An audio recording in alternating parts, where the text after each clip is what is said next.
Club હિંમતનગરના president અને મારા મિત્ર સંજયભાઈ, સેક્રેટરી શ્રી રમેશભાઈ, ક્લબ ટ્રેનર ગૌતમભાઈ દોશી, આદરણીય શ્રી અરુણભાઈ પરીખ સાહેબ, આસિસ્ટન્ટ ગવર્નર રસિકભાઈ, ઝોન 11 ના ટ્રેનર ગાંડાભાઈ, પ્રફુલભાઈ, મેહુલભાઈ, જેડી પટેલ સર, પ્રકાશભાઈ દોશી, ડોક્ટર અમૃતભાઈ, અરવિંદભાઈ, રોટરી ક્લબ હિંમતનગરના સર્વે મારા મિત્રો, મારા પિતાજી જે રોટરી ક્લબ વિજાપુરથી અને વિજાપુર રોટરી ક્લબના બધા જ મિત્રો, રોટરી ક્લબ કડી, કલોલ અને વિસનગરથી પણ જોઈન થયા છે એ બધા મારા મિત્રો. આજે વર્લ્ડ લિટરસી, નેશનલ લિટરસી પોલિસીની વાત કરવાના છીએ આપણે, અને એના માટે આપણે આ એક બેસ્ટ તક છે, શ્રેષ્ઠ દિવસ છે આટો જેને કહી શકાય કે જેના માટે આપણે લિટરસીની વાત કરીએ કે ન્યૂ એજ્યુકેશન પોલિસીની આપણે વાત કરીએ. એજ્યુકેશન પોલિસીની વાત છે ત્યાં સુધીમાં ભારત સ્વતંત્ર થયા પછી આ ત્રીજી વખત નેશનલ એજ્યુકેશન પોલિસી બની છે. સૌથી પહેલી જે એજ્યુકેશન પોલિસી હતી એ આદરણીય DS કોઠારીના ચેરમેન પર બનેલી જ્યારે ઇન્દિરા ગાંધીની ગવર્મેન્ટ હતી, અને સૌથી પહેલી એજ્યુકેશન પોલિસીનો એક આશય હતો. અહીંયા આપણે ડિટેલમાં 2020 ની વાત કરવાની છે એટલે હું 1968-86 ની પોલિસીની બહુ ડિટેલમાં વાત નહીં કરું, પણ એક મુદ્દો હતો કે DS કોઠારીના જે કમિશન, કોઠારી કમિશન હતું, અને જે 1968માં પહેલી નેશનલ એજ્યુકેશન પોલિસી બની હતી એનો એકમાત્ર આશય હતો એક્સેસ, એટલે કે ભારતના યુવાનો સ્કૂલ સુધી પહોંચે, કોલેજ સુધી પહોંચે અને એક્સેસ કરી શકે એ પહેલો હેતુ હતો. એ હેતુ પછી બીજી જ્યારે આપણી નેશનલ એજ્યુકેશન પોલિસી બની જે 1986 ની અંદર જ્યારે રાજીવ ગાંધી પ્રાઇમ મિનિસ્ટર હતા, આ એક એવી એજ્યુકેશન પોલિસી હતી કે જેમાં 6 વર્ષ પછી ફરીથી સુધારો કરવામાં આવ્યો અને એને નવી એજ્યુકેશન પોલિસી આપવાને બદલે એ બંનેને કમ્બાઈન ગણવામાં આવે છે, એટલે કે 1986 અને 92 એની ન્યૂ એજ્યુકેશન પોલિસી. આ પોલિસીમાં ફેરફાર એટલા માટે કરવો પડ્યો કે 86માં રાજીવ ગાંધી ગવર્મેન્ટ હતી અને જ્યારે 92 હતું ત્યારે યુપીએ ગવર્મેન્ટ આવી ગઈ હતી, અને યુપીએ નો જે મિનિમમ એજ્યુકેશન પ્રોગ્રામ હતો એ પ્રોગ્રામ અંતર્ગત આચાર્ય રામમૂર્તિના ચેરમેનશીપ હેઠળ જ્યારે કમિટી બની હતી, એમની જે રેકમેન્ડેશન હતી એના આધારે આપણી બીજી નેશનલ એજ્યુકેશન પોલિસી 1986-92 બની હતી, જેનો આશય જે હતો એ ઇક્વિટી હતો. આપણે અગાઉ વાત કરી કે 1968 નો જે નેશનલ એજ્યુકેશન પોલિસીનો આશય હતો એ એક્સેસ હતો, એટલે કે વિદ્યાર્થીઓ, યુવાનો સ્કૂલ સુધી પહોંચે, એક્સેસ કરે હતો. નું કામ પતી ગયા પછી બીજી એજ્યુકેશન પોલિસી હતી એ જે વાત હતી એ ઇક્વિટીની વાત હતી, અને ઇક્વિટી એટલા માટે કે એમાં કોઈ પણ મહિલાઓ પણ ન રહી જવી જોઈએ, ગર્લ્સ એજ્યુકેશન પાછળ ન રહેવું જોઈએ, શિડ્યુલ ટ્રાઇબ છે, શિડ્યુલ કાસ્ટ છે એટલે કે કાસ્ટ બેઝ પણ ન હોવું જોઈએ, અને દરેકે દરેક વ્યક્તિને ઇક્વલ ઓપોર્ચ્યુનિટી મળે એજ્યુકેશન એક્સેસ કરવા માટેનો, એટલે કે જે સેકન્ડ એજ્યુકેશન પોલિસી હતી ધેટ વોઝ ફોર ઇક્વિટી. અને જે ત્રીજી એજ્યુકેશન પોલિસી છે અત્યારની, જેને આપણે નેશનલ એજ્યુકેશન પોલિસી 2020 એટલે કે NEP 2020 કહીએ છીએ, જે ઇસરોના આદરણીય જે ભૂતપૂર્વ ચેરમેન કે કસ્તુરીરંગનના અધ્યક્ષ પદ હેઠળ જે કમિટીની ભલામણ હતી, અને એ ભલામણના આધારે આ કમિટીએ 2015 થી કામ કર્યું છે, એટલે જેને કહેવાય ને કે 5 વર્ષ સુધી એ લોકોએ કર્યું છે. જેટલું સર્વે આ કમિટીએ કર્યું છે એટલું સર્વે કદાચ અગાઉની કોઈ પણ કમિટીએ નથી કર્યું એવું કહેવામાં આવે છે. 5 વર્ષ દરમિયાન એ લોકોએ ભારતના એક પણ જિલ્લા પંચાયત એવી નહીં હોય કે જેમનો એમણે સંપર્ક નહીં કર્યો હોય, જેમના એમણે ફીડબેક નહીં લીધેલા હોય, એટલે કે એક પંચાયતના એ લોકોએ ફીડબેક લીધેલા છે અને એ ફીડબેક આધારે એમણે પોલિસી બનાવેલી હતી.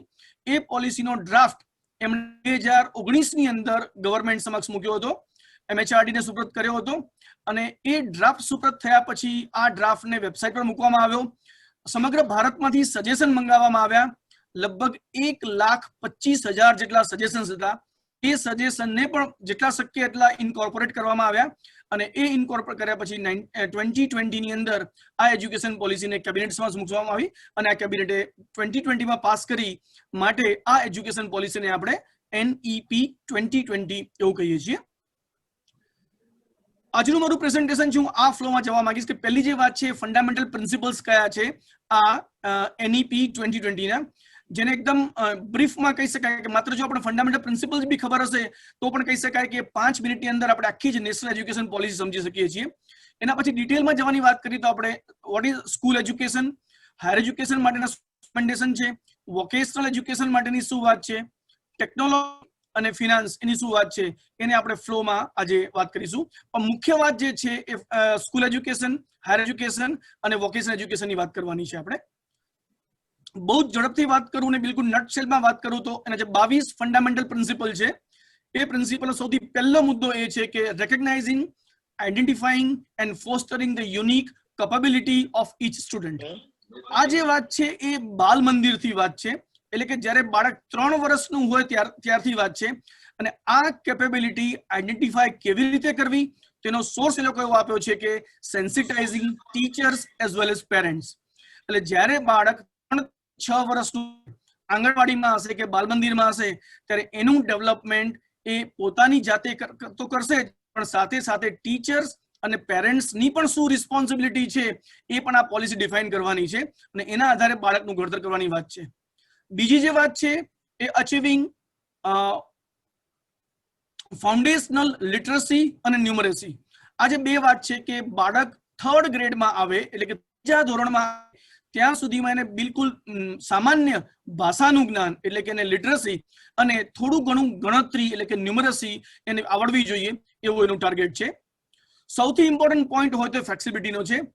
અત્યાર સુધી એવું કહેવાતું કે તમારે જો ગ્રેજ્યુએટ થવું હોય તો વર્ષ ભણવું જ પડે. તમે પોણા વર્ષ ભણ્યા હોય, ફાઇનલ યરની એક્ઝામ પણ ન આપી શક્યા હોય તો તમે ગ્રેજ્યુએટ નતા ગણાતા. હવે એટલી બધી ફ્લેક્સિબિલિટી આપેલી છે કે કોઈ વ્યક્તિને જો 1 વર્ષ ભણીને હાયર એજ્યુકેશન છોડી દેવું હોય તો એને સર્ટિફિકેટ મળશે, જો એને 2 વર્ષ ભણીને છોડી દેવું હોય તો એને ડિપ્લોમા મળશે, 3 વર્ષ ભણશે તો એને બેચલર્સ ડિગ્રી મળશે, ઇવન એ 4 વર્ષનો પણ યુજી પ્રોગ્રામ કરી શકે છે, એ 2 વર્ષનો પણ પીજી પ્રોગ્રામ કરી શકે છે, 1 યરનો પીજી પ્રોગ્રામ કરી શકે છે. એટલે નંબર ઓફ ફ્લેક્સિબિલિટી એ આ નેશનલ એજ્યુકેશન પોલિસી 2020 આપણને આપવાની છે. એના પછીની જે વાત છે એ નો હાર્ડ સેપરેશન્સ. અત્યાર સુધી એવું બનતું હતું કે સ્ટુડન્ટ્સ જ્યારે 10th બોર્ડ પાસ કરે 11th માં આવે એટલે અલગ અલગ સ્ટ્રીમ બની જતી હતી. જે એવું કહેવાય કે જેને મેડિકલમાં જવું છે, એન્જિનિયરિંગમાં જવું છે, લોકો સાયન્સ સ્ટ્રીમ લેશે. જે લોકોને ચાર્ટર્ડ એકાઉન્ટન્ટ બનવું છે કરવું છે બધા કોમર્સની સ્ટ્રીમ લેશે. બાકીના મિત્રો જે લોકોને સાહિત્યમાં ઇન્ટરેસ્ટ છે એ લોકો આર્ટ્સ લેશે. પણ હવે આવું કોઈ અલગ અલગ સેપરેશન કરવાને બદલે દરેકે દરેક વસ્તુ, સાયન્સનો વિદ્યાર્થી છે મ્યુઝિક પણ ભણી શકશે, કોમર્સનો વિદ્યાર્થી છે ફિઝિક્સ પણ ભણી શકશે, મેથ્સ પણ ભણી શકશે. એટલે આવા કોઈ સેપરેશન્સ હવે અહીંથી દૂર કરવામાં આવેલા છે.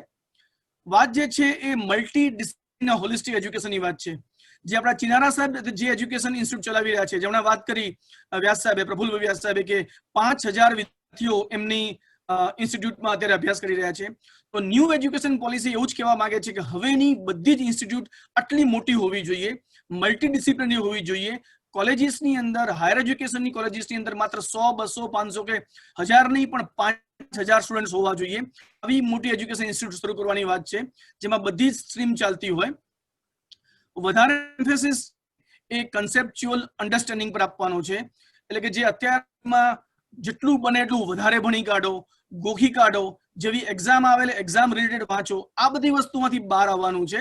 અને જે કંઈ પ્રિન્સિપલ્સ, જે કંઈ ફંડામેન્ટલ તમે છો એની એપ્લિકેશન્સ કેવી રીતે કરી શકીએ એના પર વધારે ભાર આપવાની છે આ ન્યૂ એજ્યુકેશન પોલિસીની અંદર. ક્રિએટિવ અને ક્રિટિકલ થિંકિંગની વાત છે, પ્રોબ્લેમ બેઝ લર્નિંગ વાત છે, એક્સપિરિયન્શિયલ લર્નિંગની વાત છે અહીંયા. એટલે કે તમારું ક્રિટિકલ થિંકિંગ, ઇનોવેશન્સ, ક્રિએટિવિટી આ બધી વસ્તુ આવે એનું ખાસ ધ્યાન આ નવી એજ્યુકેશન પોલિસી પર વાત કરી રહી છે. એની સાથે સાથે એથિક્સ અને હ્યુમન ઇન્સ્ટિટ્યુશનલ વેલ્યુની પણ ધ્યાન રાખવાનું છે આપણે. એ પછી ક્લીનલીનેસની હોય એટલે કે સ્વચ્છતા અભિયાનની હોય, એમ્પથી હોય, કર્ટસી હોય, ડેમોક્રેટિક સ્પિરિટની વાત છે. આ બધી જ વસ્તુનું પણ એટલું જ ધ્યાન રાખવાનું છે આપણે કે જ્યારે આ એજ્યુકેશન પોલિસી ઇમ્પ્લિમેન્ટ થઈ રહી છે ત્યારે. મલ્ટી લેંગ્વેજ અને પાવર ઓફ લેંગ્વેજની વાત છે અહીંયા. પર્શિયન છે કે સંસ્કૃત છે, પ્રાકૃત છે, આ બધી ભાષાઓને પણ એટલું જ મહત્વ આપવાનું છે. અને લગભગ બને ત્યાં સુધી માતૃભાષામાં જ એજ્યુકેશન થઈ શકે એ પ્રકારની વાત આ હાયર એજ્યુકેશન અત્યારે કરી રહી છે. જેટલી જરૂર એથિક્સ, ફંડામેન્ટલ રાઇટ્સ કે કન્સ્ટિટ્યુટિવ વેલ્યુની છે એટલી જ જરૂર લાઈફ સ્કિલની પડશે ત્યારે એને જોબ માટે કે એના પોતાના કરિયર ડેવલપમેન્ટ આગળ વધવાનું છે. એના માટે સૌથી અગત્યનું હોય તો એ કમ્યુનિકેશન છે, કોઓપરેશન છે, ટીમ વર્ક છે, રેઝિલિયન્સ છે. આ બધી વસ્તુ પર પણ આ ન્યૂ એજ્યુકેશન પોલિસી ખૂબ ફોકસ કરી રહી છે. એનો વધારે આશય જે છે કે એનું ફોર્મેટિવ અસેસમેન્ટ લર્નિંગ છે. અહીંયા જે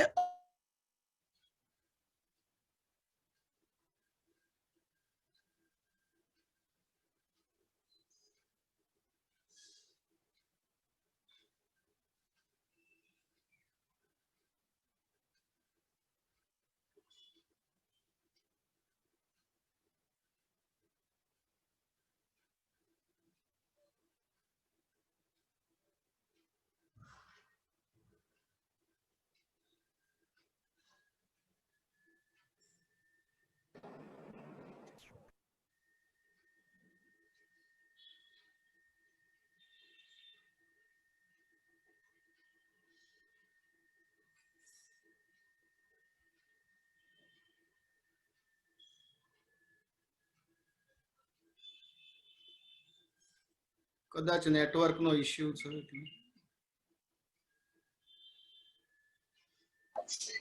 એટલે એક્સપર્ટ દ્વારા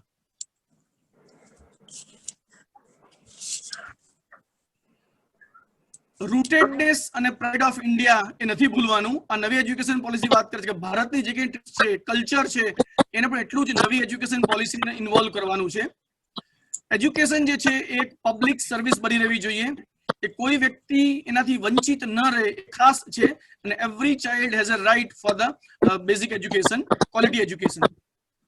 ઇન્વેસ્ટમેન્ટની, ફિનાન્સની વાત છે ત્યાં સુધી કોઈ પણ ફિલાન્થ્રોપિક ટ્રસ્ટ છે, એટલે મોટાભાગે એજ્યુકેશન જે ગ્રાન્ટીનેટ છે એની સાથે સાથે જે સારા પ્રાઇવેટ ટ્રસ્ટ પણ છે અને જે કમ્યુનિટી પાર્ટનરશિપ વિભાગ પણ આ નવી એજ્યુકેશન પોલિસી કરે છે.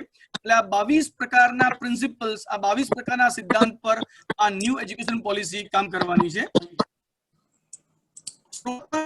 સ્કૂલ એજ્યુકેશનની, તો સ્કૂલ એજ્યુકેશનમાં અત્યારે એવું કહેવાય છે કે જે ગ્રોસ એનરોલમેન્ટ રેશિયો છે એ એડમિશન લે ત્યારથી શરૂ કરીને એનું પ્રાઇમરી એજ્યુકેશન, મિડલ એજ્યુકેશન અને સ્કૂલ એજ્યુકેશન એટલે કે એનું બંને એજ્યુકેશન, સેકન્ડરી લેવલ એજ્યુકેશન પૂરું કરે ત્યાં સુધી 100% ગ્રોસ એનરોલમેન્ટ રેશિયો થાય એ 2030 સુધીની અંદરનું ગવર્મેન્ટનું ટાર્ગેટ છે. સંજયભાઈ, અવાજ ક્લિયર છે કે કપાય છે? અવાજ આવે સાહેબ, ખાલી આપ દેખાતા નથી બસ ખાલી. અચ્છા, વિડિયો બંધ છે કદાચ મારો, એવું થઈ ગયું છે, કઈ વાંધો નહીં. Yes yes.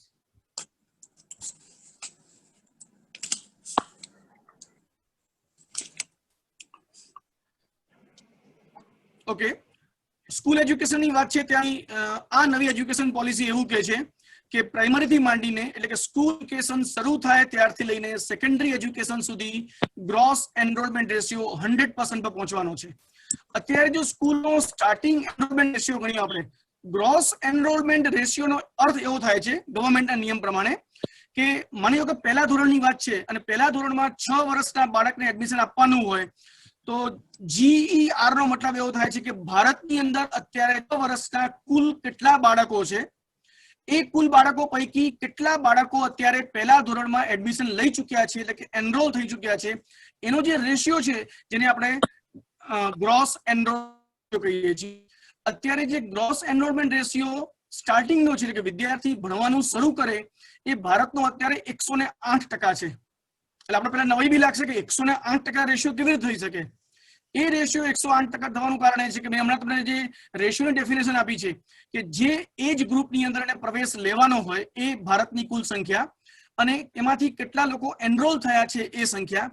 આ કિસ્સામાં રેશિયો 100 વર્ષથી 100% વધારે એટલા માટે જાય છે કે ઘણા લોકો એવા છે કે જે લોકો બિફોર એજ એનરોલ થઈ જાય છે. જેમ કે ગવર્મેન્ટે ભલે કીધું કે 6 વર્ષે પહેલા ધોરણમાં દાખલ થવું, પણ ઘણા પેરેન્ટ્સ એવું હશે કે 5 વર્ષે બાળકને દાખલ કરી દેતા હશે. એટલે બને કે એ જનરલી એજ ગ્રુપમાં નથી આવતું ટોટલ પોપ્યુલેશનની અંદર, પણ એનરોલમેન્ટમાં આવી જાય છે. ના કોઈ એવા જે 6 વર્ષે ભણવાનું શરૂ કરવાનું હોય પણ મજૂરી કરતા હોય, બીજે ક્યાં રહેતા હોય, મજૂર ખેડૂતના લોકો હોય, જે લોકો 6 વર્ષને બદલે 8 વર્ષે ભણવાનું શરૂ કરે, એવું બને એ વધારે એજ ગ્રુપ વાળા છોકરા એનરોલ થયેલા છે. એ કારણથી અત્યારે એવું બને છે કે શરૂઆતના સમયમાં જ્યારે ભણવાનું શરૂ થાય છે ત્યારે ગ્રોસ એનરોલમેન્ટ રેશિયો 108% છે. પણ તકલીફ એ છે કે એ રેશિયો આગળ વધતા વધતા બહુ જ મોટો ડ્રોપ આઉટ આવે છે અને એ ડ્રોપ આઉટ જ્યારે સેકન્ડરી એજ્યુકેશન આવે છે ત્યારે અત્યારનો ભારતનો ગ્રોસ એનરોલમેન્ટ રેશિયો 56% છે. એનો મતલબ કે 108% જે લોકો રજીસ્ટર થયા છે, એનરોલ થયા છે ભણવા માટે, 50%થી વધારે લોકો ભણવાનું છોડી દે છે. એટલે સ્કૂલ ડ્રોપ આઉટ ઘણો મોટો છે. ગવર્મેન્ટ વિચારે છે કે આ 2030 સુધીમાં સ્કૂલ લેવલનો ટોટલ સેકન્ડરી સ્કૂલ લેવલ સુધીનો GER છે એ 100% અચીવ કરવાની વાત છે. અને જ્યાં સ્કૂલ ડ્રોપઆઉટ વધારે છે ત્યાં ઓપન સ્કૂલિંગ સિસ્ટમ શરૂ કરીને પણ વિદ્યાર્થી એટલીસ્ટ 7 સુધી ભણવાથી વંચિત ન રહે એ વાત છે.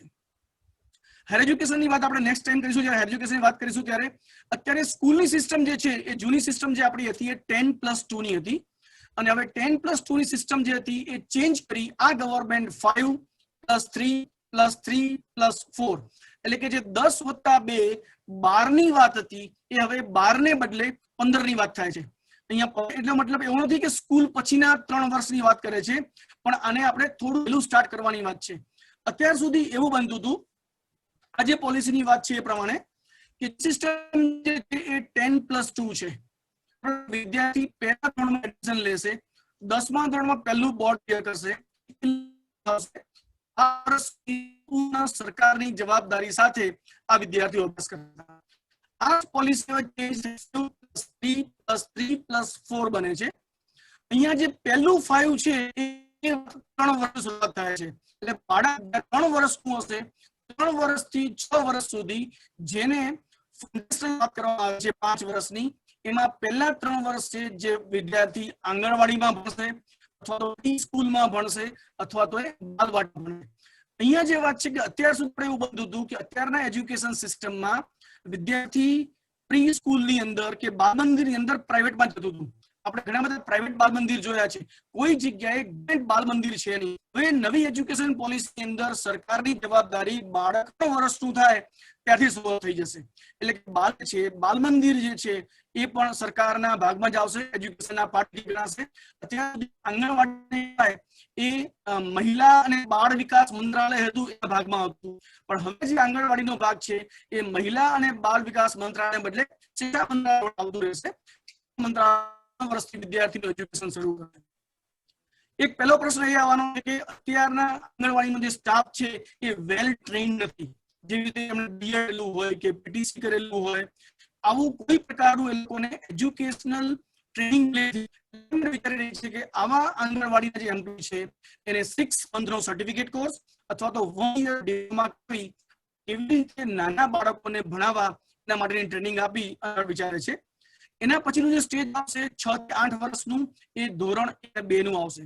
એટલે કે પહેલા 3 વર્ષ અને ધોરણના ફર્સ્ટ અને સેકન્ડ આ બંને થઈને આપણે ફાઉન્ડેશનલ પાર્ટ કહીએ છીએ, જે પહેલો 5 વર્ષનો ભાગ છે. જે સેકન્ડ સ્ટેજ છે જેને ધોરણ 3 થી 5 જેને લોકો પ્રિપેરેટરી સ્ટેજ કહે છે, આ પ્રિપેરેટરી સ્ટેજની અંદર સ્ટુડન્ટ જે છે ભાષાકીય જ્ઞાન મેળવશે. એટલે કે લિટરસી અને ન્યુમરસી આ બંને માટે થોડુંક મહેનત કરતો થશે, એને એ વસ્તુની સમજ આપવામાં આવશે. એના પછી સ્ટેજ આવશે 3 વર્ષ સુધી, જે એજ ગ્રુપ 11 to 14 હશે, જે ધોરણ 6, 7 અને 8 હશે. ની વાત છે જેને આપણે અત્યારે પ્રાઇમરી એજ્યુકેશન કહીએ છીએ, એટલે કે મિડલ ક્લાસ કે મિડલ સ્કૂલ કહીશું આપણે. અને મિડલ સ્કૂલની અંદર વિદ્યાર્થીનો સંપૂર્ણ વિકાસ થાય, એ બધા પ્રકારની સાયન્સ, મેથેમેટિક્સ, આવી આર્ટ, આવી કલાઓ પણ શીખે એ હેતુ છે. અને એના પછીનું જે ફાઇનલ સ્ટેજ આવશે 4 વર્ષનું, જે ક્લાસ 9 to 12 આવશે. અહીંયા જે મોટો ચેન્જ છે એ ચેન્જ એ પ્રકારનો છે કે અત્યાર સુધીમાં 10મા ધોરણ બધું જ એજ્યુકેશન એક સરખું હતું, આપણે 10+2. એટલે કે વિદ્યાર્થી પહેલા ધોરણમાં એડમિશન લે ત્યારથી 10મા ધોરણમાં સુધી ત્યાં સુધી એક જ વસ્તુને ભણવાની છે, એક જ પ્રકારનું મેથેમેટિક્સ ભણવાનું છે, એક જ પ્રકારનું સાયન્સ ભણવાનું છે. આ બધી ઓપોર્ચ્યુનિટી જે નથી મળતી એ હવે બાળકને અહીંયા 8મું ધોરણ પાસ કરશે એટલે મળવા મળશે. એટલે કે 9મા ધોરણથી સ્ટુડન્ટ્સને એના સબ્જેક્ટની ચોઇસ મળશે. કોમર્સના સબ્જેક્ટ ભણવા છે, એને સાયન્સ સબ્જેક્ટ ભણવા છે, આર્ટ્સના સબ્જેક્ટ ભણવા છે, બધા સાથે ભણવા છે કે અલગ અલગ, આ બધી ચોઇસ આ વિદ્યાર્થીઓને 9મા ધોરણથી મળશે. એટલે કે 9 to 12 નું જે સેકન્ડરી એજ્યુકેશન છે એ ફૂલ ઓફ ઓપોર્ચ્યુનિટી અને ફૂલ ઓફ ચોઇસીસ સાથે છે. તો આ પ્રકારે આ જે મોટો ચેન્જ છે એ 9મા ધોરણથી છે. સાથે સાથે એવું બને છે કે આ બધા ચેન્જની વાત કરી એની સાથે ક્લાસ કરવામાં આવશે. અત્યાર સુધી જે હતું એ જૂની સિસ્ટમ વોકેશનની આખી સ્ટ્રીમ બનાવવામાં આવી હતી, જેને વ્યવસાયિક શિક્ષણ કેવું નામ આપ્યું, રોજગાર લક્ષી શિક્ષણ એવું નામ આપવામાં આવેલું હતું. પણ હવે નવી શિક્ષણ નીતિમાં આ જે વોકેશનલ એજ્યુકેશન છે એને એજ્યુકેશન પાર્ટ જ બનાવ્યું છે. 6ઠ્ઠા ધોરણની સ્ટુડન્ટ્સને એક કરતા અલગ અલગ સ્કિલ આપવાની છે, અને 12મા ધોરણ સુધીમાં એની સ્પેસિફિક સ્કિલ કઈ છે પણ આઈડેન્ટિફાઈ કરવાની છે, અને એ કઈ સ્કિલ અભ્યાસ કરી શકશે એનું પણ રેકગ્નાઇઝેશન, આઈડેન્ટિફિકેશન પણ કરવાનું છે. જે ટીચિંગની વાત છે એ એજ્યુકેશન જે છે એ ગવર્મેન્ટ ઈચ્છે છે કે એની માતૃભાષામાં જ રહે અથવા તો રિજનલ લેંગ્વેજમાં જ એ પોતાનો અભ્યાસ કરે એ જરૂરી છે. બહુ જ ડિબેટનો પ્રશ્ન, એના માટે ઘણી બધી પ્રયત્નો પણ થઈ રહ્યા છે, મુશ્કેલીઓ પણ લોકોને સામે જોઈ રહ્યા છે કે કેવી રીતે કરવું. મોટી મુશ્કેલી બનશે કે જ્યારે માતૃભાષાની વાત હોય, ગુજરાતમાં ગુજરાતીમાં ભણાવવામાં આવતું હોય, કે તમિલનાડુની અંદર તમિલમાં ભણાવવામાં આવતું હોય, કે ઉત્તર પ્રદેશમાં હિન્દીમાં હોય, કે વેસ્ટ બેંગાલની અંદર બંગાળમાં ભણાવતું હોય અને જ્યારે કોઈ ટ્રાન્સફર હશે, જે આઈએસ ઓફિસરો છે કે બીજા કોઈ વ્યક્તિ જો ફોર ઇન્ટરસ્ટેટ થાય કે આર્મીના વ્યક્તિઓ છે, ત્યારે એમના બાળકો જો એક ભાષામાં ભણતા હશે, બીજા રાજ્યમાં જવાથી બીજા રાજ્યની ભાષામાં કેવી રીતે ભણી શકશે? આવા કેટલાક પ્રશ્નો પણ અત્યારે લોકોના મળી રહ્યા છે. એક્ઝેક્ટ એવી જ રીતે ક્લાસની વાત છે. એક ક્લાસ તો એવું ઈચ્છે છે કે ઇંગ્લિશ તો હોવું જ જોઈએ. પ્રાઇવેટ જે સ્કૂલ છે એ પણ ઈચ્છી રહી છે કે ઇંગ્લિશ મીડિયમ સ્કૂલની પરમિશન અલગ રીતે મળે, એ જરૂરી છે. તો આના પર હજુ અત્યારે પણ ડિબેટ ચાલી રહી છે અને એ ડિબેટના ભાગ તરીકે અત્યારે કેન્દ્ર સરકાર પણ અલગ ટાસ્ક ફોર્સ બનાવી આ પોલિસીને વધુ કેમ ઇમ્પ્લિમેન્ટ કરી શકાય એના માટે નિયમ વિચારી રહી છે. અસેસમેન્ટની વાત છે, મેં હમણાં વાત કરી એ પ્રમાણે 360 ડિગ્રી અસેસમેન્ટ થવાનું છે, જેમાં સેલ્ફ અસેસમેન્ટ થી સ્ટાર્ટ ને પિયર assessment, teachers assessment, board assessment, કોઈ એજન્સી હશે એના દ્વારા પણ અસેસમેન્ટની વાત છે. અને આ એસેસમેન્ટ થયા પછી સ્ટુડન્ટ્સને એનું હોલિસ્ટિક પ્રોગ્રેસ કાર્ડ પણ મળવાનું છે. એટલે માત્ર એમાં માર્ક્સ લખેલા આવવા નહીં, એનામાં કઈ કઈ સ્કિલ છે, કઈ આવડત છે, આગળ એની કોમ્પિટન્સી કયા એરિયામાં છે, આ બધી વસ્તુનું ધ્યાન, આ એનું લર્નિંગ આઉટકમ શું છે એ એના પ્રોગ્રેસ કાર્ડની અંદર આપવામાં આવશે.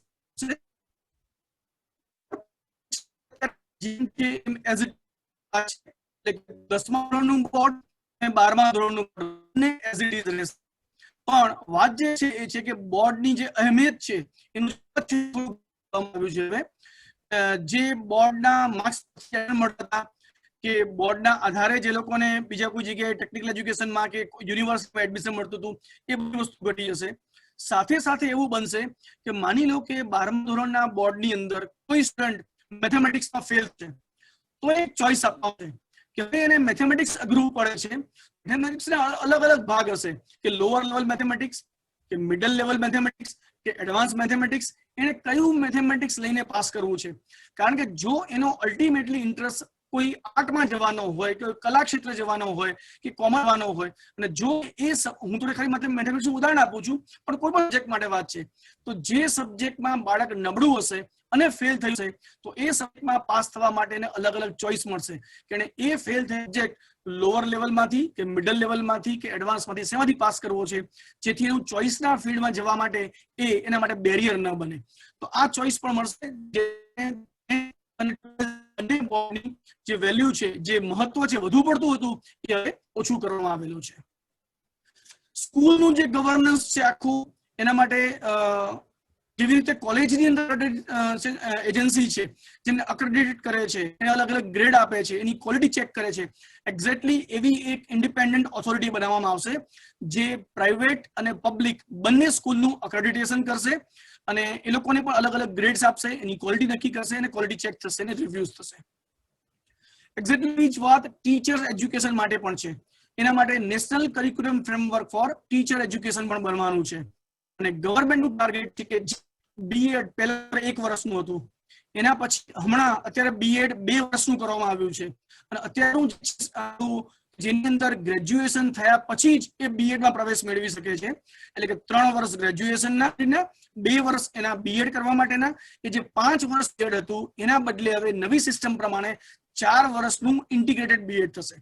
જે વ્યક્તિને પહેલેથી એવું છે કે મારે એજ્યુકેશન ફિલ્ડમાં જ જવું, મારે શિક્ષણ ક્ષેત્રે જ કામ કરવાનું છે, તો એ કોઈ પણ વિષયમાં ગ્રેજ્યુએટ થઈને પછી બીએડ મળે, એ ફર્સ્ટ યરથી જ 4 વર્ષની જે યુજી કોલેજ હશે, જે એજ્યુકેશન કોલેજ હશે, એમાં પ્રવેશ લેશે, જેમાં એને ફર્સ્ટ યરથી જ એજ્યુકેશન ટેકનિક્સ પર ટ્રેનિંગ આપવામાં આવશે, જેથી એ પોતાનો મેજર સબ્જેક્ટ પણ ભણી શકે અને એજ્યુકેશનની ટેકનિક શીખી શકશે.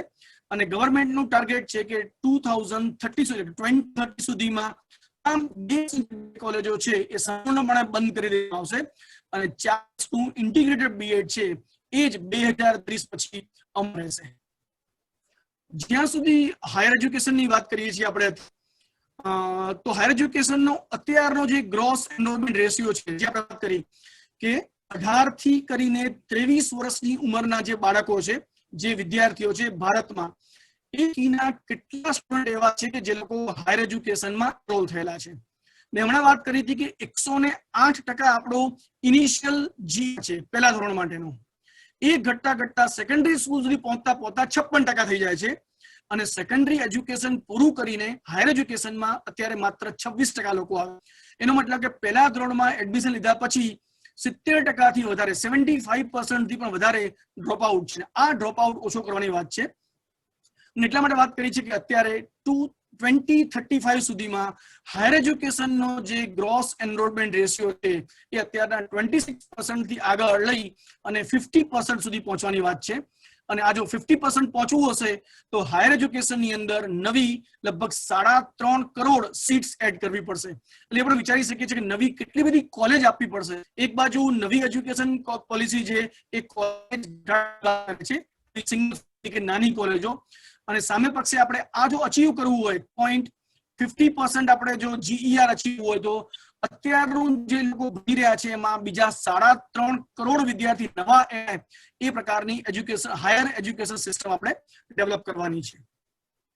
જે મેઇન ગોલ છે આ નવી એજ્યુકેશન પોલિસીનો, જેને બહુ લોંગ ટર્મ ગોલ તરીકે વાત કરી છે, એટલે કે જેને 20 વર્ષ પૂરા આ કમિટી આપેલા છે કે 2040 સુધીમાં બધી જ હાયર એજ્યુકેશન ઇન્સ્ટિટ્યૂટ જે છે એ મલ્ટી ડિસિપ્લિનરી ઇન્સ્ટિટ્યૂટ બની જાય. અત્યારે આપણે જોઈએ છીએ કે એક આર્ટ્સ કોલેજ હોય, એક એકલી કોમર્સ કોલેજ હોય કે કોઈ આર્ટ્સ એન્ડ સાયન્સ કોમર્સ હોય, આ તમામ વસ્તુને ધીમે ધીમે મર્જ કરવાની વાત છે. અને દરેકે દરેક ઇન્સ્ટિટ્યૂટની અંદર તમામ પ્રકારની ફેકલ્ટી હોવી જોઈએ. અહીંયા આર્ટ્સ સાયન્સ કોમર્સની વાત નથી. અત્યારે જે IIT નું એજ્યુકેશન છે જે માત્ર ટેકનિકલ એજ્યુકેશન છે, તો IIT ની પણ હ્યુમેનિટીઝના કોર્સ શરૂ થઈ જવા જોઈએ.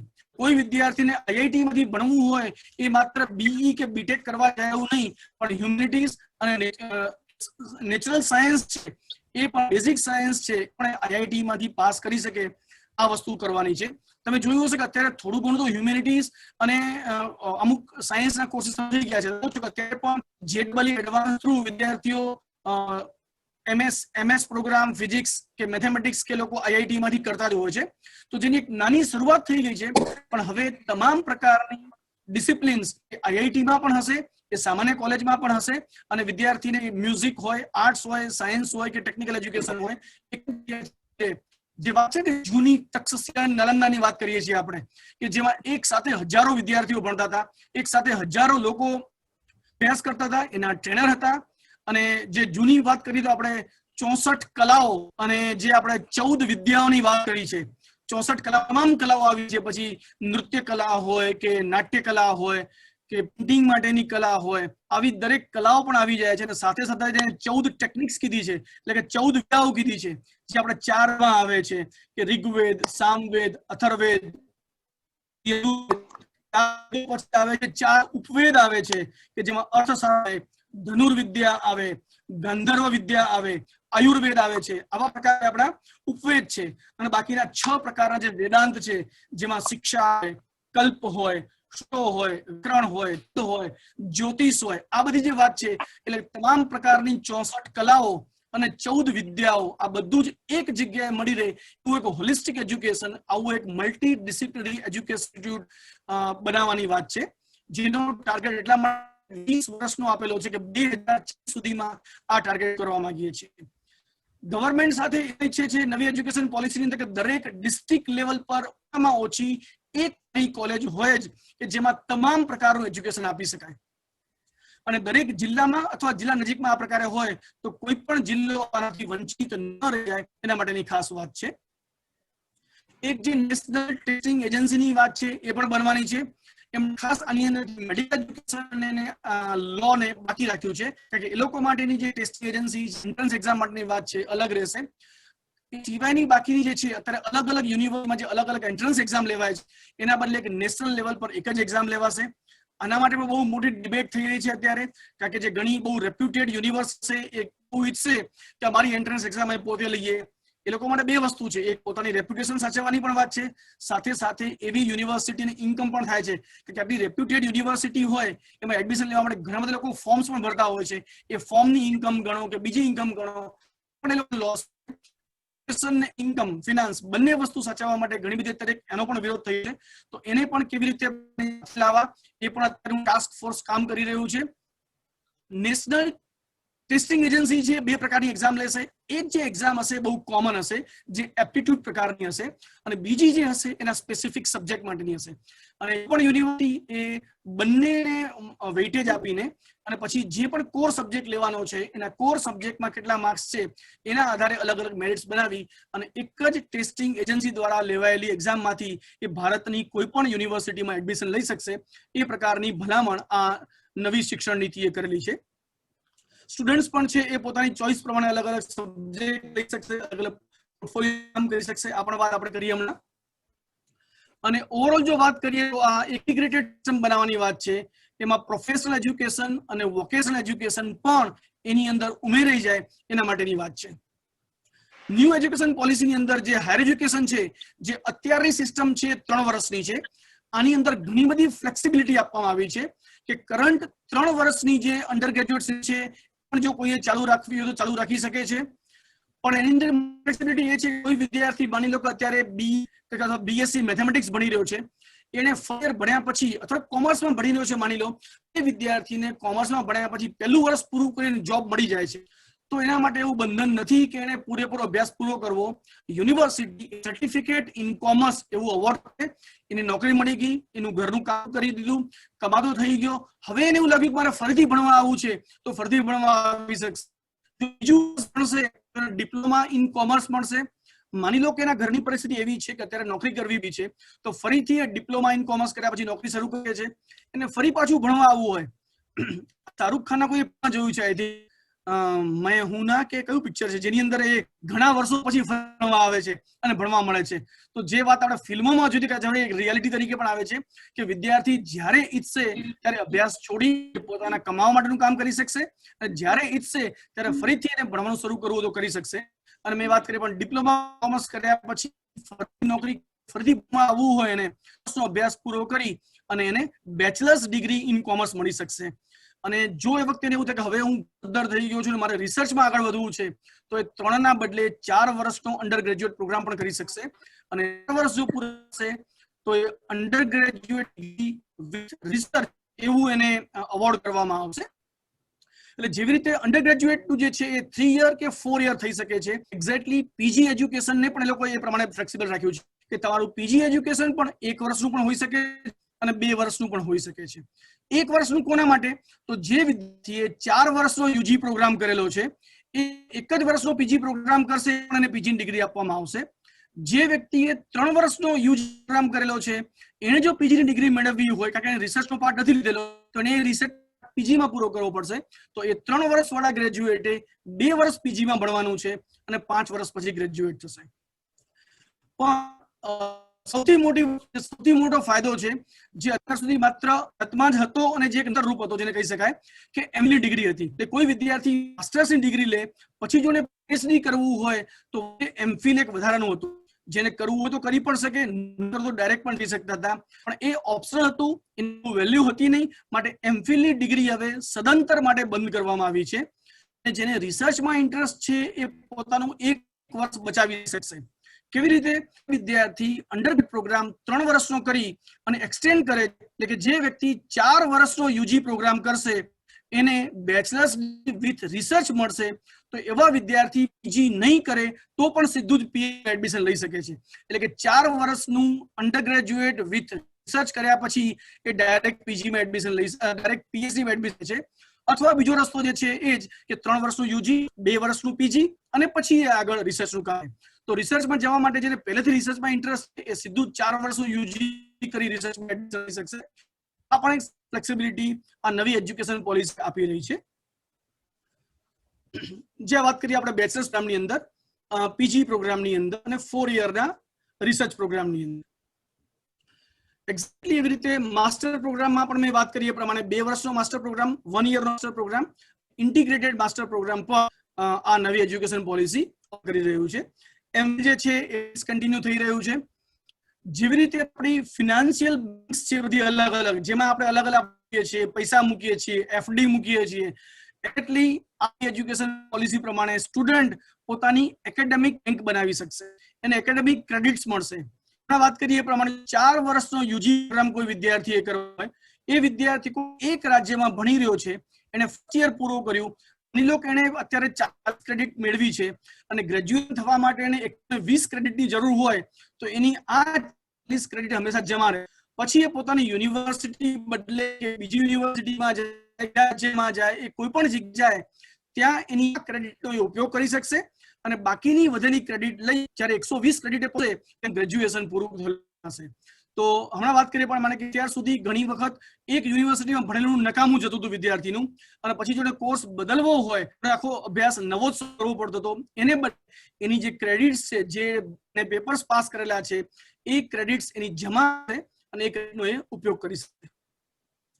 આના ઉપરાંત હવે મલ્ટીડિસિપ્લિનરી એજ્યુકેશન અને રિસર્ચ યુનિવર્સિટી પણ બનવાની છે. જે મેં હમણાં કરીએ પ્રમાણે કે આઈઆઈટી અને આઈઆઈએસ ના મોડલથી આવી ઘણી બધી એ લેવલની એટલે કે ઇન્ટરનેશનલ લેવલ ઇન્સ્ટિટ્યૂટ બનશે કે જેની અંદર મલ્ટીડિસિપ્લિનરી રિસર્ચની પણ વાત છે કે મેડિકલ સાયન્સ જે વિદ્યાર્થી ભણતો હોય એ બાયોલોજી, મેડિકલ સાયન્સ અને સાયકોલોજી ત્રણેયનું સાથે અને રિસર્ચ કેવી રીતે કરી શકે. કારણ કે મેડિકલ સાયન્સમાં પણ સાયકોલોજીનું એટલું જ મહત્વ હોય છે, મેડિકલ સાયન્સમાં પણ આર્ટિફિશિયલ ઇન્ટેલિજન્સનું એટલું જ મહત્વ હોય છે. વિદ્યાર્થી એકવાર મેડિકલ સાયન્સમાં ગયો અને મેથેમેટિક્સ છૂટ્યું આર્ટિફિશિયલ ઇન્ટેલિજન્સમાં ન કરી શકે એવું નહીં બને. તો અલગ અલગ ડિસિપ્લિન એન્જિનિયર, ડોક્ટર બંને સાથે મળીને રિસર્ચ કરી શકે. આ ન્યૂ એજ્યુકેશન પોલિસી વાત કરે છે. રિસર્ચ માટે ખાસ નેશનલ રિસર્ચ ફાઉન્ડેશનની એસ્ટાબ્લિશ કરવાનું છે અને આ જે નેશનલ રિસર્ચ ફાઉન્ડેશન જે છે ત્યારે જે રિસર્ચ ગ્રાન્ટ છે તમે જુઓ કે અલગ અલગ ગમે તે રીતે આપતી હશે, એને બદલે હવે રિસર્ચ પ્રોબ્લેમ બેઝ રિસર્ચ બનાવવાની વાત છે કે ભારતની અંદર કે મિનિસ્ટ્રી જે છે એ પોતે જ પ્રશ્નો આપશે કે અત્યારે ભારત કયા કયા પ્રશ્નો સામે લડી રહ્યું છે, અત્યારે ઇન્ડિયા માટે કઈ કઈ ચેલેન્જીસ છે, એ ચેલેન્જ ડિસ્પ્લે કરવામાં આવશે અને એ ચેલેન્જીસના આધારે તમારે રિસર્ચ પ્રોજેક્ટ લેવાના છે અને એ પ્રોજેક્ટ પર જે કામ કરશે એને જ ગવર્મેન્ટ ફંડિંગ આપશે અને એના સારા પબ્લિકેશન્સ કે આ બધી વાત છે. તો રિસર્ચ વાત છે બિલકુલ હવે પ્રોબ્લેમ બેઝ, એના સારા સોલ્યુશન મેળવવા માટે અને ચેલેન્જીસને ઓવરકમ કરવા માટે શું એના માટેની આ રિસર્ચની વાત છે. હાયર એજ્યુકેશન કમિશન બનવા જઈ રહ્યું છે. હવે અત્યારે જે અલગ અલગ એજન્સી છે કે જે અત્યારની મોટાભાગની હાયર એજ્યુકેશન ઇન્સ્ટિટ્યૂટ છે એ યુનિવર્સિટી ગ્રાન્ટ્સ કમિશનના અંડરમાં આવે છે. મેડિકલ ઇન્સ્ટિટ્યૂટ જે છે એ બધી એઆઈસીટીના અંડરમાં આવે છે.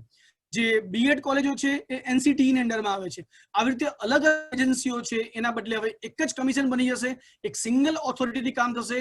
જે ઓથોરિટી નામ આપવામાં આવશે higher education commission of India એટલે કે HECI. અને આ જે HECI છે એના અંડરની અંદર અત્યારે 4 અલગ અલગ પિલર હશે. એ જે પિલર છે એમાંનું એક પિલરનું કામ હશે એ બધું જ રેગ્યુલેશન બનાવવાનું.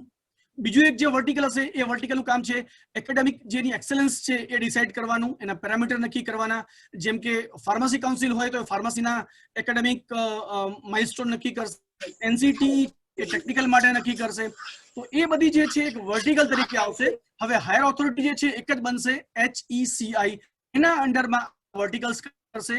ફાઇનાન્સ ઓથોરિટી જે હશે જે ગ્રાન્ટ્સ આપવાની છે એના માટે જે પણ ગ્રાન્ટિંગ ઓથોરિટી બનશે અને જે અસેસમેન્ટ કરવાની છે એ અક્રેડિટેશન એજન્સી બનશે. તો આ 4 વર્ટિકલમાં કામ કરવાનું છે HECI એ. મેં કીધું એ પ્રમાણે પહેલું વર્ટિકલ રેગ્યુલેશન માટેનો હશે, બીજો વર્ટિકલ જે હશે એ એકેડેમિક બેન્ચમાર્ક માટેનો હશે, ત્રીજો વર્ટિકલ જે હશે એ અલગ અલગ એના જે પેરામીટર નક્કી કરવાના છે અને ચોથો જે વર્ટિકલ એટલે કે ફિનાન્સ નો હશે અને ચોથો વર્ટિકલ જે હશે એ એસેસમેન્ટ નો હશે. એ 4 વર્ટિકલ HECI અંડરમાં કામ કરશે.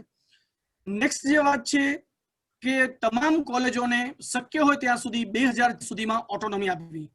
ગવર્મેન્ટની તો અત્યારે જે નવી એજ્યુકેશન પોલિસીમાં વાત છે કે એફિલિએટિંગ સિસ્ટમ જ કેન્સલ કરી દેવાની છે. એટલે પહેલી વસ્તુ કે જે પ્રમાણે અત્યારે નેક દ્વારા એસેસમેન્ટ થઈ રહ્યું છે, જે કોલેજીસ સારી ગ્રેડ મેળવશે એ કોલેજને એના ગ્રેડ પ્રમાણે ઓટોનોમી આપવામાં આવશે. જે લોકો A+ ગ્રેડમાં છે એને વધારે ઓટોનોમી મળશે, જે લોકો A ગ્રેડમાં છે એને થોડીક ઓછી ઓટોનોમી મળશે, જે લોકો B+ ગ્રેડમાં છે એ પ્રમાણે લેવલ પ્રમાણે લોકોને અલગ અલગ ઓટોનોમી આપવામાં આવશે અને ધીમે ધીમે તમામ કોલેજોને એવું કહેવામાં આવશે કે તમે લોકો ઓટોનોમસ થઈ જાઓ. જે કોલેજ જે હાયર એજ્યુકેશન ઇન્સ્ટિટ્યૂટ અમુક લેવલની જે સ્ટાન્ડર્ડ કરેલું છે એ સ્ટાન્ડર્ડ જો નહીં પહોંચી શકે તો લોકો યુનિવર્સિટીની સાથે રહેશે પણ as a part of affiliating college, but they will be the constituent college of that university. University હવેથી કોઈ પણ કોલેજ એ 2 ભાગમાં જ રહેશે. એટલે અત્યારે જે લોકો એજ્યુકેશન ટ્રસ્ટ સંભાળી રહ્યા છે એ લોકો માટે ચેલેન્જ છે કે જો તમે હવે ક્વોલિટી મેન્ટેન નહીં કરો તો ટ્રસ્ટ જેવું કંઈ નામ જ નહીં રહે. તમે ક્વોલિટી મેન્ટેન કરશો તો તમારી કોલેજ ઓટોનોમસ બની જશે, અને જો ઓટોનોમસ બનશે તો તમે ટ્રસ્ટ તરીકે તમારી કોલેજને બહુ સરસ રીતે ઓટોનોમી ચલાવી શકશો. પણ જો તમે એ સ્ટાન્ડર્ડ મેન્ટેન નહીં કરો તો તમારી કોલેજ એ એફિલિએટેડ કોલેજ રહેવાની જ નથી.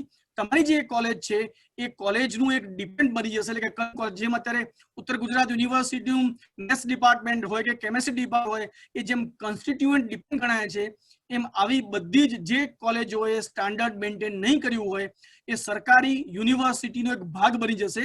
એટલે કે એનો constituent college of the university બની જશે.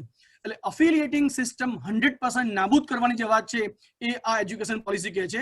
કારણ કે જો ક્વોલિટી મેન્ટેન કરવી હોય તો લોકો બે જ રસ્તા ગણી રહ્યા છે, either you go for ઓટોનોમી or you become a part of the university.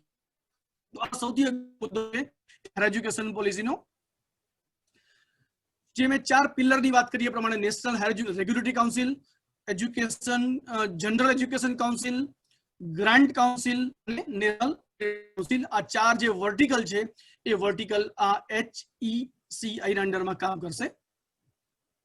સૌથી ઇમ્પોર્ટન્ટ પાર્ટ જે છે અને સૌથી વધુ ભાર જેના પર આપવામાં આવી રહ્યો છે એ છે વોકેશનલ એજ્યુકેશન.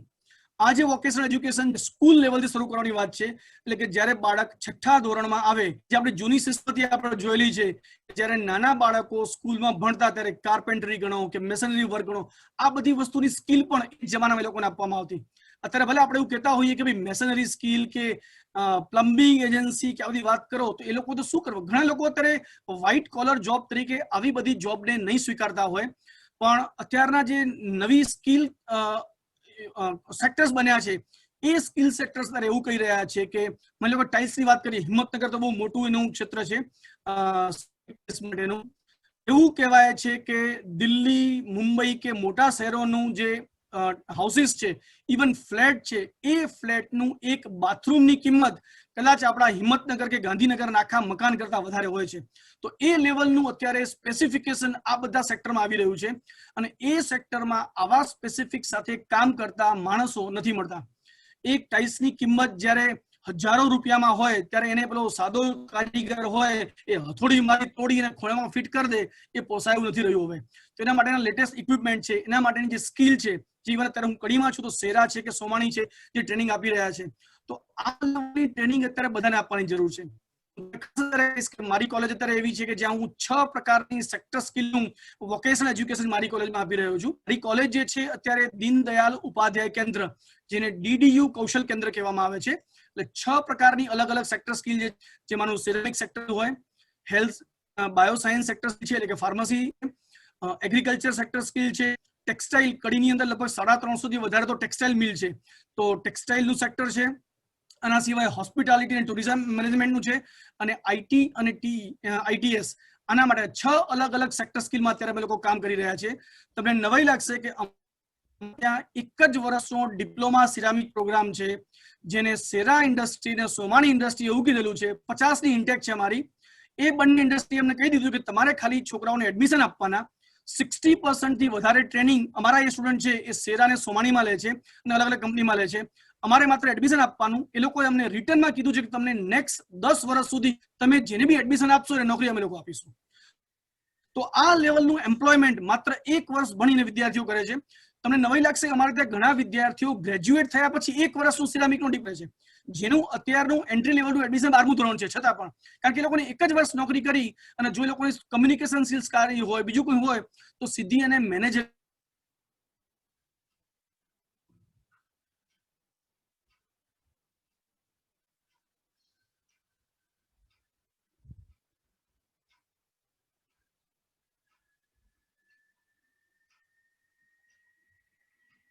ફરી કનેક્ટિવિટીનો પ્રોબ્લેમ આવ્યો સાહેબ.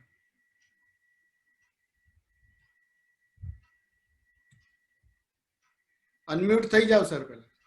યસ, ઓકે, હા, હું ફરીથી શેર કરું છું. હાજી.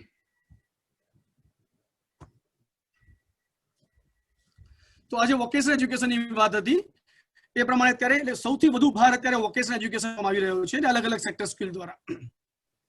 કે ખાસ વાત છે કે દરેકે દરેક બાળક સ્કૂલ લેવલથી ઓછામાં ઓછી એક પોતાની સ્કિલ તો શીખે જ. એને આઈડેન્ટિફાય કરવાની છે કે એ બાળક કઈ સ્કિલ સાથે આગળ વધશે તો ડેફિનેટલી એને સારું એક્સપોઝર મળશે અને એટલીસ્ટ એ બેકાર તો નહીં રહે, એને પોતાની કોઈ જોબ મળી જશે એ ખાસ એશ્યોર કરવાનું છે. તો એના માટે આઈટી છે, પોલિટેકનિક છે, લોકલ ઇન્ડસ્ટ્રી છે, આ બધાને સાથે રાખી અને વોકેશનલ એજ્યુકેશનની વાત ન્યૂ એજ્યુકેશન પોલિસી કરી રહી છે. નવી એજ્યુકેશન પોલિસી એવું કહેવા માંગે છે કે દરેક જગ્યાએ ઠેક ઠેકાણે આવી લેબ્સ બનાવવાની છે અને સ્કિલ લેબ્સની અંદર દરેક સ્કૂલની અંદર જેમ અત્યારે અટલ ટિંકરિંગ લેબ આપવામાં આવી છે તો એ પ્રમાણે વિદ્યાર્થીઓ સારામાં સારી સ્કિલ મેળવે દરેક સ્કૂલ લેવલ પર અને કોલેજ લેવલ પર આવા હબ બનાવવાના છે જેનાથી વિદ્યાર્થીઓ વધુ સ્કિલ મેળવી શકે. એનજીઓની પાર્ટનરશિપ ખાસ ઉમેરવાની છે કે જેથી એ લોકો ઇન્ડસ્ટ્રી ચલાવતા હોય કે બીજું કંઈ કામ કરતા હોય તો વધુ ટ્રેનિંગ એ લોકોને આપી શકે. બીવોક પ્રોગ્રામ જે મેં હમણાં મારી ક્વોલિટી 2013 થી ગવર્મેન્ટે શરૂ કર્યો એને આ પ્રોગ્રામ કન્ટિન્યુ જ કરવાનો છે. હમણાં જ નેક કમિટીમાં મારા જે ચેરમેન આવેલા આપણે ખાસ વાત કરીએ, નવી યુનિવર્સિટી સરકાર આપી રહી છે. જેમ કે આંધ્ર અને તેલંગાના 2 સ્ટેટ અલગ થયા પછી તેલંગાના રાજ્યમાં જે નવી સેન્ટ્રલ યુનિવર્સિટી બની ત્યાં યુનિવર્સિટી ગ્રાન્ટ કમિશન એવું કીધું કે તમારે આ university 100% central university vocational university બનાવવાની છે. એટલે તમારે સામાન્ય કોર્સિસ શરૂ કરવાના જ નથી, તમામ ઇન્ડસ્ટ્રીને સાથે લઈ અને વોકેશનલ પ્રોગ્રામ જ શરૂ કરવાના છે.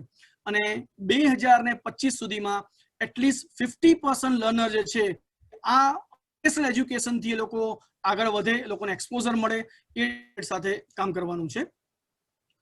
આ પ્રમાણે દરેક હાયર એજ્યુકેશન ઇન્સ્ટિટ્યૂટ છે એ પોતાના short term education certificate programme છે એ પણ શરૂ કરી શકશે.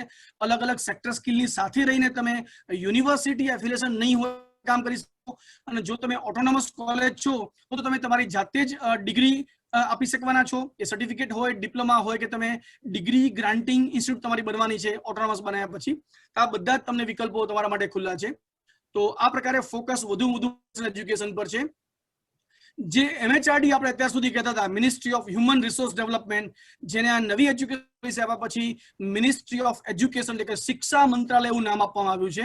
અને મિનિસ્ટ્રી ઓફ હવે એક national committee four integration of vocational education NCIVE નામનું આવું એક કમિટી નેશનલ લેવલની કમિટી બનાવી રહી છે અને એ એક્સપર્ટ્સની મદદથી વર્લ્ડ ક્લાસ સ્કિલ કેવી રીતે આપણા વિદ્યાર્થી મેળવી શકે એના માટે વાતચીત બનશે એક્સપર્ટ્સનું. અને આ જે પુલ છે એ અલગ જગ્યાએ અલગ કોલેબોરેશન સાથે રહી અને હાયર એજ્યુકેશન ઇન્સ્ટિટ્યૂટના વિદ્યાર્થીઓને સારામાં સારું વોકેશનલ એજ્યુકેશન અપાઈ શકાય એના માટે આ પ્રયત્ન કરશે. અત્યારે વાત છે સ્ટાર્ટઅપની વાત ચાલી રહી છે. એક ઠેકાણે તમે ભારત કેન્દ્ર લેવલે ગણો કે રાજ્ય લેવલે ગણો, ગુજરાત સરકાર SSIP શરૂ કરી સ્ટુડન્ટ સ્ટાર્ટઅપ એન્ડ ઇનોવેશન પોલિસીના ભાગ તરીકે. તો વિદ્યાર્થી વધુમાં વધુ એન્ટરપ્રેન્યોરને નોકરી માંગતા ના પણ એ પોતે પોતાનો ઉદ્યોગ શરૂ કરી બીજાને નોકરી આપી શકે એના માટે ખાસ અલગ જગ્યાએ પોતાના ઇનોવેશન્સ માટેના ઇન્ક્યુબેશન સેન્ટર ઉભા કરવાના છે. ત્યારે પણ સરકાર કોલેજોને સામેથી બોલાવી SSIP સેન્ટર લો એવું અત્યારે ટ્રેનિંગ આપી રહી છે. મારી કોલેજ પણ 2 વર્ષથી SSIP નું સેન્ટર છે. ગવર્મેન્ટે જેવી રીતે મોડાસા છે વિદ્યા સાહેબ કોલેજ ખાસ છે એ પ્રમાણે અમારી કોલેજને પણ 1.20 લાખ રૂપિયા ગુજરાત ગવર્મેન્ટ આપેલા છે. સ્ટુડન્ટ્સ વધુમાં વધુ સંખ્યામાં એન્ટરપ્રેન્યોર બને, એ પોતાનું ઇનોવેશન કરે એના માટેનું કામ અત્યારે ગવર્મેન્ટ વિચારી રહી છે, જેને નવી એજ્યુકેશન પોલિસીમાં પણ લેવામાં આવેલું છે. ખાસ તો national skill qualification framework NSQF કહેવામાં આવે છે બનાવવામાં આવ્યું. અલગ સેક્ટર સ્કિલની અંડરમાં આ બધા જ NSQF ના ભાગ તરીકે લોકો કામ કરશે. અને Indian standards will be align with international standard. કોઈ પણ વસ્તુનું ક્વોલિફિકેશન પેક્સ જેને કહેવામાં આવે છે, QP કહેવામાં આવે છે. તો જે વોકેશનલ સ્કિલ તમે મેળવો એ સ્કિલ માત્ર ભારત માટે નહીં પણ એ સ્કિલ મેળવ્યા પછી તમે મસ્કતમાં બી કામ કરી શકો છો, દુબઈમાં બી કામ કરી શકો છો, ચાઇનામાં બી કામ કરી શકો છો, વિદેશમાં બી કામ કરી શકશો અને અમેરિકામાં પણ કામ કરી શકશો કે યુરોપમાં કામ કરી શકશો. એટલે જે પણ તમને ક્વોલિફિકેશન મળશે એ ક્વોલિફિકેશન ઇન્ટરનેશનલ સ્ટાન્ડર્ડથી હશે.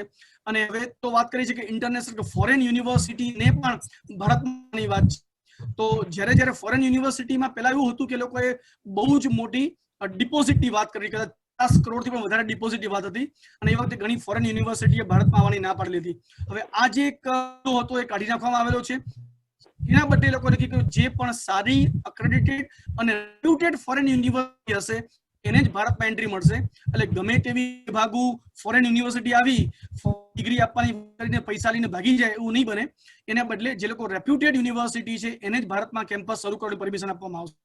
જેના કારણે એ રેપ્યુટેડ યુનિવર્સિટી અને ભારત યુનિવર્સિટી વચ્ચે બહુ જ કોમ્પિટિશન પણ થઈ શકે અને એ થઈને કારણે પણ એજ્યુકેશન લેવલ આપણું સુધરશે, એક વાત છે. આના સિવાય મોટાભાગની આપણે વાત કરી લીધી. હવે જે નાના મોટા બીજા ચેન્જીસ છે કે જેને કોઈ એક પાર્ટ તરીકે નહીં પણ લેવામાં આવેલા છે કે નેશનલ એજ્યુકેશનલ ટેકનોલોજી ફોરમ બનાવવાની વાત છે કે જ્યાં આઈડિયાઝ જે છે, ટેકનોલોજીકલ આઈડિયાઝ છે એનું એક્સચેન્જ થઈ શકે, વિદ્યાર્થીઓને આઈડિયાઝ મળી શકે, એ પોતાની ટેકનોલોજી એનહાન્સ કરી શકે, અસેસમેન્ટ, પ્લાનિંગ, એડમિનિસ્ટ્રેશન કરી શકે માટે નેશનલ એજ્યુકેશનલ ટેકનોલોજી ફોરમ બનાવવાની વાત છે જે બધા માટે કામમાં આવશે. અસેસમેન્ટ માટેનું જે સેન્ટર છે પરખ એવું નામ છે અને 360 ડિગ્રી અસેસમેન્ટ કેમ થઈ શકે એ આના અંડરમાં કામ કરશે. મેં હમણાં વાત કરી કે જે રેપ્યુટેડ ફોરેન યુનિવર્સિટી છે એ પોતાના કેમ્પ ઇન્ડિયાની અંદર સેટઅપ કરી શકશે અને જેન્ડર ઇન્ક્લુઝન ફંડ અને સ્પેશિયલ એજ્યુકેશન બનાવવામાં આવશે. જે રીતે અત્યારે સ્પેશિયલ ઇકોનોમિક ઝોન છે જે સેસ છીએ આપણે, એવા સ્પેશિયલ ઇકોનોમિક ઝોન્સને બદલે હવે સ્પેશિયલ એજ્યુકેશન ઝોન બનાવવામાં આવશે. એટલે કોઈ પણ વિદ્યાર્થી અભ્યાસ વંચિત નહીં જાય માટે એવા ઝોનમાં જઈ અને પોતાનો અભ્યાસ કરી શકશે. આવા પ્રકારના રિજનલ અને અલગ અલગ ગ્રુપની અંદર ડિસએડવાન્ટેજ લોકોના આવું ગ્રુપ બનવાનું છે. આપણે સ્પેશિયલ એજ્યુકેશન ઝોન્સ એવું નામ આપવામાં આવેલું છે. મેં અગાઉ પણ વાત કરી કે લેંગ્વેજ જે સાચવવાની વાત, પાલી હોય, પર્શિયન હોય, પ્રાકૃત હોય, સંસ્કૃત હોય અને ટ્રાન્સલેશન અને ઇન્ટરપ્રિટેશન, કારણ કે આપણા જૂના કેટલા બધા ગ્રંથો એવા છે પાલી લેંગ્વેજમાં છે, પ્રાકૃતમાં છે, તો એનું ટ્રાન્સલેશન થઈ શકે. તો આવા ડિપાર્ટમેન્ટ કે આવા બોર્ડ પણ અલગ અલગ સેટઅપ કરવાની આ ન્યૂ એજ્યુકેશન પોલિસીએ ભલામણ કરી છે. જ્યાં સુધી ફંડિંગ અને ફિનાન્સની વાત છે ત્યાં સુધી એ આપણી પહેલી એજ્યુકેશન પોલિસી હોય, બીજી હોય કે ત્રીજી હોય, ત્રણેય એ વસ્તુ એવું કીધું કે જીડીપીના 6% અમે એજ્યુકેશન પાછળ આપીશું. તો અત્યાર સુધી કોઈ ગવર્મેન્ટે 6% આપી શકી નથી. શરૂઆતમાં તો માત્ર 2 કે 2.5% હતા. એના પછીની પોલિસીમાં કદાચ 3-3.5% થયા છે અને અત્યારે 4.6% આપણે જીડીપીનું જે છે એ એજ્યુકેશન પાછળ ખર્ચીએ છીએ. નવી એજ્યુકેશન પોલિસી 6%ની વાત કરે છે. આશા રાખીએ કે 6% પૂરા એ એજ્યુકેશનને આપે અને એજ્યુકેશન ફિલ્ડને બને એટલું સારું બનાવી શકાય. તો એના માટે સારું ફંડિંગ એક એજ્યુકેશન સિસ્ટમ મળશે એવું કહી શકાય. જો એક નંબરમાં વાત કરીએ તો આ જે નવી એજ્યુકેશન પોલિસી છે એના જે 3 પાર્ટ છે મેઇન, ઇન્ક્લુઝિવનેસ, પાર્ટિસિપેટરી અને હોલિસ્ટિક એપ્રોચ સાથે જે કઈ વાત છે એ દરેક સ્ટેક હોલ્ડર ના ફીડબેક સાથે, એના લેસન્સ સાથે જે મળે એની વાત છે. બીજો જે પાર્ટ છે, કોઈ પણ બાળક થી વંચિત ન રહે, એની જે એબિલિટી છે એ પ્રોપર એબિલિટીને બહાર લાવી શકાય એની એક વાત છે. કોગ્નિટિવ છે, એની જે લર્નિંગ સ્કિલ છે, પ્રોબ્લેમ સોલ્વિંગ સ્કિલ છે, આ બધી વસ્તુ એ બહાર આવી શકે. એટલે પહેલા જે વાત હતી માત્ર કે એને લિટરસી આવડે, ન્યુમરસી આવડે, પણ લિટરસી ન્યુમરસીની સાથે હાયર કોગ્નિટિવ સ્કિલ પણ મેળવે એ આ ન્યૂ એજ્યુકેશન પોલિસીનો હેતુ છે. અને છેલ્લે કહીશું કે સૌથી વધુ અગત્યનું કોઈ પણ એજ્યુકેશન પોલિસી હોય, એ પહેલી હોય, બીજી હોય કે ત્રીજી હોય, સૌથી પાર્ટ છે એ એનું ઇમ્પ્લિમેન્ટેશન છે. અને આપણે કહી શકીએ જે પ્રકારે અત્યારે પોલિસીમાં લખાયેલું છે, મેં તમને કરીએ તો માત્ર અત્યારે જે 66 પેજની જે સમરી છે એની વાત છે. જે એકચ્યુઅલ આખી પોલિસી છે એ 300 પેજમાં આખો ડ્રાફ્ટ લખાયેલો છે જે કેબિનેટમાં પાસ થયેલો છે.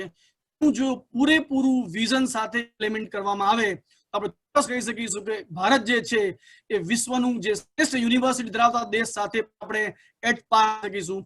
આપણો દેશની આ યુનિવર્સિટી પણ વર્લ્ડની બેસ્ટ યુનિવર્સિટીમાં હશે. જે ભલે અત્યારે કે 200માં પણ સ્થાન નથી મળતું, એ કદાચ આપણે પહેલા 25માં પણ આવીએ અને પહેલા 5માં પણ આવી શકીએ જો આ નવી એજ્યુકેશન પોલિસી જે આપણે વાત કરી રહ્યા છીએ એક્ઝેક્ટલી એ વાતનું પૂરેપૂરું ગ્રાઉન્ડ લેવલ ઇમ્પ્લિમેન્ટેશન કરી શકીએ તો. અને છેવટે તો એવું જ કહેવાય છે કે કોઈ પણ વસ્તુ માટે જો આપણે આપણું બેસ્ટ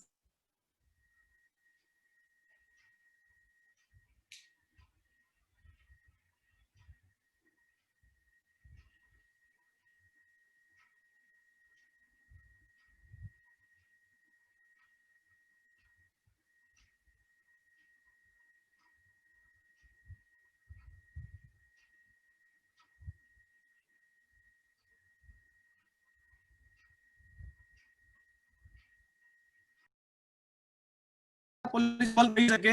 જે પ્રમાણે કોરોના નો ઇફેક્ટ ચાલી રહી છે, હજી એજ્યુકેશન પોલિસીસ બની નથી, જે કરિક્યુલમ ડિઝાઇન કરવાના છે નથી થઈ શક્યા. એટલે અત્યારે ગવર્મેન્ટનું ટાર્ગેટ એ છે. બીજું, આ જે એજ્યુકેશન પોલિસી બની છે, જે અગાઉ વાત કરી, એનું હજી આખા ભારતમાં દરેક જગ્યાએ દરેક વ્યક્તિ જાણી શકે, ખરેખર આ શું છે સમજી શકે, એના માટે ટાસ્ક ફોર્સ બનાવવામાં આવી છે. તમે આજના છાપામાં વાંચ્યું છે, ગુજરાત સરકારે પણ એક ટાસ્ક ફોર્સની રચના કરી છે આપણા એજ્યુકેશન મિનિસ્ટરના ચેરમેનશીપના અંડરમાં. તો આ પ્રમાણે દરેક રાજ્યમાં ટાસ્ક ફોર્સ બનશે, દરેક યુનિવર્સિટીમાં એક ટાસ્ક ફોર્સ બનશે, દરેક લેવલ પર જાગૃતિ મેળવવામાં આવશે. હજી પણ જે અમુક ડાઉટ છે, કારણ કે અમુક સાઉથના રાજ્યો એવા છે, દક્ષિણના રાજ્યો, કે જે અમુક પોલિસી માટે વિરોધ કરી રહ્યા છે. જેમ કે 3 લેંગ્વેજની વાત છે અત્યારે. મેં કીધું ઘણા બધા મુદ્દા છે. જે 3 લેંગ્વેજ પોલિસીની વાત છે, અત્યાર સુધી એવું હતું કે કોઈ ઇંગ્લિશ મીડિયમ સ્કૂલ હોય જે અત્યારે એક સબ્જેક્ટ તરીકે તો ઇંગ્લિશ આપતી જ હોય. હવે એને જો 3 ભાષા ભણવાની હોય તો બાકીની 2 કઈ ભાષા ભણવાની થઈ? તો કાં તો એ પોતાની લોકલ લેંગ્વેજ ભણાવે. માની લો કે આંધ્રપ્રદેશ છે તો એ કન્નડ ભણાવતી હોય, કે પછી કર્ણાટક હોય તો, અથવા તમિલનાડુની કોલેજ હોય તમિલ ભણાવતી હોય, તો હવે ત્રીજી લેંગ્વેજ કઈ લેવી? તો ઘણી બધી એવી અત્યારે પ્રાઇવેટ સંસ્થાઓ જે લોકો ફ્રેન્ચ છે કે આવી બધી લેંગ્વેજ આપતા હોય છે. તો આ કિસ્સામાં આના પર બેન આવી ગયો છે કે હવે તમે જ્યારે 3 લેંગ્વેજની વાત કરો છો તો 3 લેંગ્વેજમાં તમે ફોરેન લેંગ્વેજ એક જ આપી શકશો. તમારે કમ્પલસરી 2 લેંગ્વેજ જે છે ભારતીય લેંગ્વેજ લેવાની જ છે. અને જો ભારતીય લેંગ્વેજની વાત આવે તો તમારે કાં તો સંસ્કૃત આપવું પડે, કાં હિન્દી આપવું પડે, કાં તમારી લોકલ લેંગ્વેજ જે ગુજરાતી છે કે તમિલ છે કે એ તમારે બેંગાલી છે લેવી પડે. તો આ બાબતે પણ ઘણી જગ્યાએ વિરોધ થઈ રહ્યો છે. તો એ બધાનું એક સાથે સૂત્રતા જળવાય માટે ગવર્મેન્ટ એ પ્રયત્નો કરી રહી છે. એટલે મોટાભાગે અત્યારે લાગી રહ્યું છે કે 2022 થી આનું ઇમ્પ્લિમેન્ટ થઈ શકશે એવી એક શક્યતા છે. એ પ્રમાણે એનસીઈઆરટી છે, એ લોકો કોર્સ પણ બનાવી રહી છે અત્યારે નવા એજ્યુકેશન પ્રમાણેનો. તે કોર્સ ડિઝાઇનનું કામ શરૂ થઈ ગયું છે અત્યારે. એ પણ કદાચ 2021 સુધીમાં પૂરું ન થાય એવી શક્યતા છે. માટે એનું સંપૂર્ણ ઇમ્પ્લિમેન્ટેશન જૂન 2022 થાય એવા પ્રયત્નો અત્યારે સરકાર કરી રહી છે. Thank you sir, thank you.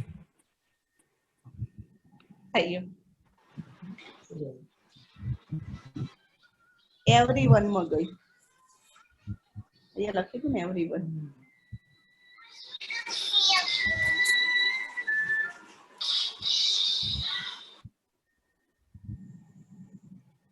બીજા કોઈ મિત્રોને પ્રશ્ન હોય? ખાસ ઘણા બધા મારા પ્રિન્સિપલ મિત્રો પણ અહીંયા હાજર છે અત્યારે. હાસ્યદાબેન છે, ઘણા બધા પ્રોફેસર